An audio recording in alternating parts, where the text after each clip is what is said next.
Hey Stanton, thanks for a great camp this year. Had an absolute blast. Learned a lot. I think we had a lot of fun, and I get a chance now to hang with you for a little bit. Yeah.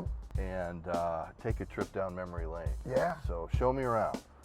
So this park right here, this is Lafreniere Park, which I used to come in here and ride my bike, my BMX Mongoose bike, all up in that park. And coming up here on the right is the community pool, where I used to come down here with my brother almost every day during the summer. So I was quite tan back then when I was young. What age did you realize you wanted to play the drums, and where were you? My mom would start taking me to Mardi Gras parades when I was probably 8 months old, I think.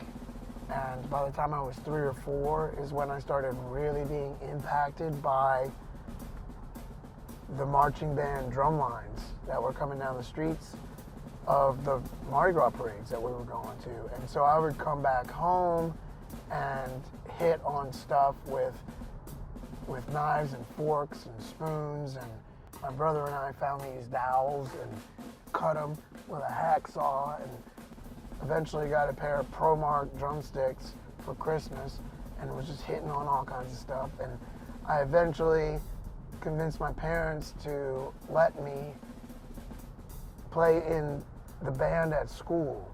So you could join the band when you were in 5th grade. I joined when I was in 6th grade. And I had already been taking piano lessons because a friend of mine could play Star Wars on the piano. What my parents would do was say, well, okay, we understand that you want to do this. If you still want to do it a year from now and your grades are still good, then we'll let you do it. So they did that with piano, and then they did that with wanting a snare drum and joining the grammar school band. They said, if you keep this up and keep up your grades and keep up the piano, then we'll get you a drum set for Christmas. So I think I was 11 or 12 when they got me a CD700 drum set for Christmas. And then with that, it was just game on. Wow, so this is your house you grew up in? This is the house I grew up in. That was my bedroom and my practice room all growing up.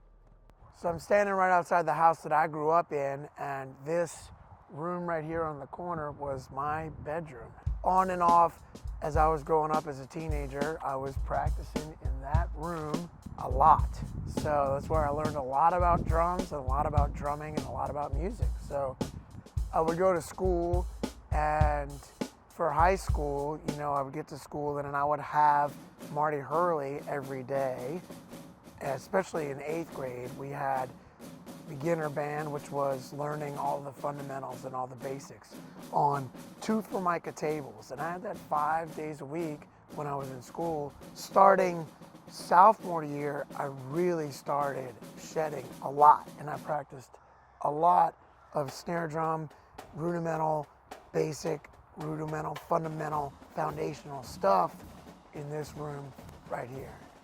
My dad was really, really supportive, and he said, you can do whatever you want to do, and I'll get behind you and help you out with that. And so he drove me around a lot, especially like 16, 17 years old. We would go hear Johnny Vodakovich, and I would go see Russell Baptiste.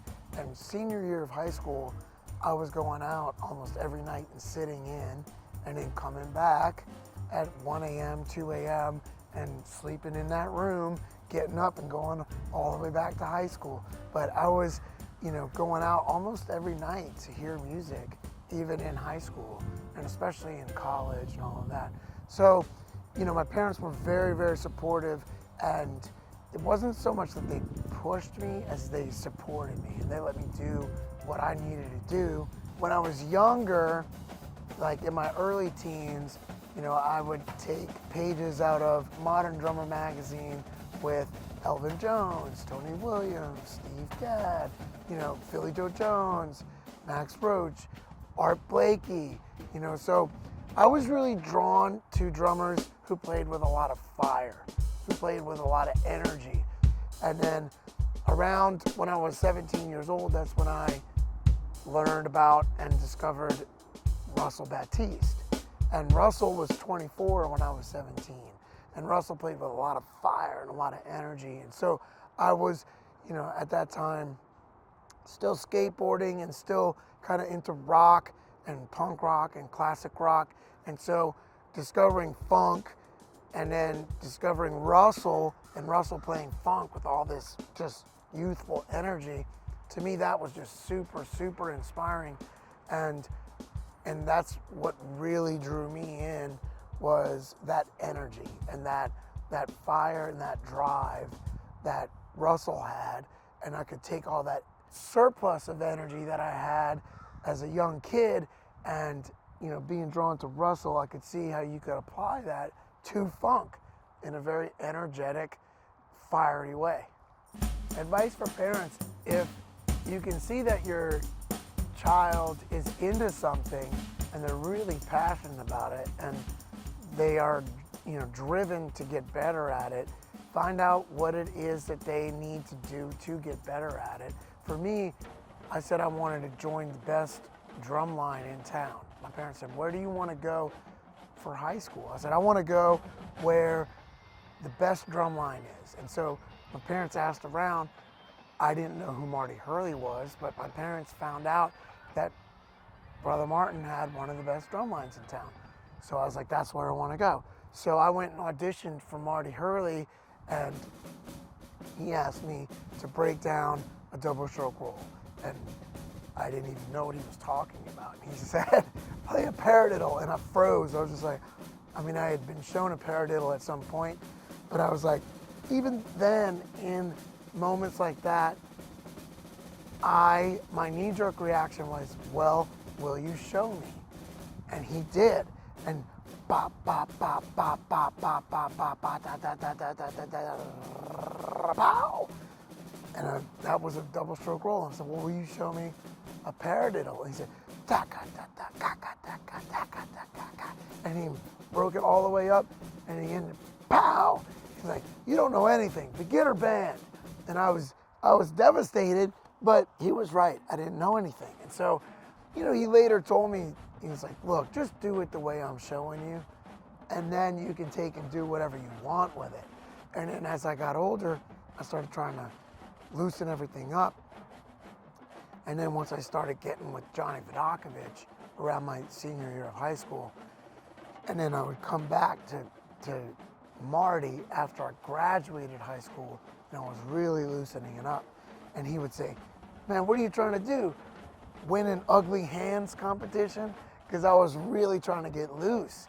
But it took a little bit of that going and getting a little too loose. And then because of the foundation that Marty showed me, I was able to dial it back in. And now I can go and be loose when I need to and be more precise when I need to because of that foundation that Marty gave me. But talk about two completely polar opposite approaches, Marty and Johnny. And you know, I went from this side to this side, but then eventually learned how to blend the two and how to find that balance.